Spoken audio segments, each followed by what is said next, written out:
হজরত মুহাম্মদ সাল্লাল্লাহু আলাইহি ওয়াসাল্লামের প্রথম স্ত্রীর নাম কি ছিল? এ. খাদিজা, বি. আয়েশা, সি. হাফসা।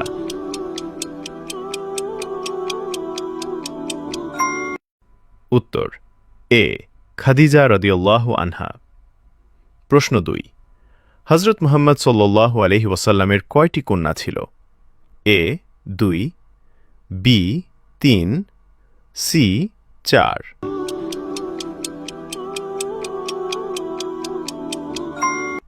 উত্তর সি. 4 জন। প্রশ্ন 3।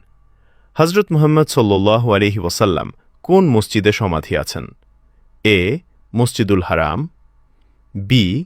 মসজিদে কুবা, সি. মসজিদে নববী। উত্তর সি. মসজিদে নববী। প্রশ্ন 4। মানবজাতির প্রথম নবী কে ছিলেন? এ. আদম আলাইহি ওয়াসাল্লাম, বি.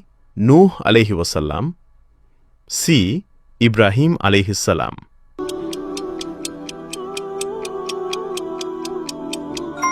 সঠিক উত্তর জানার আগে এরকম প্রশ্ন আরও পেতে পেজেসটাকে ফলো করুন এবং চ্যানেলটাকে সাবস্ক্রাইব করুন।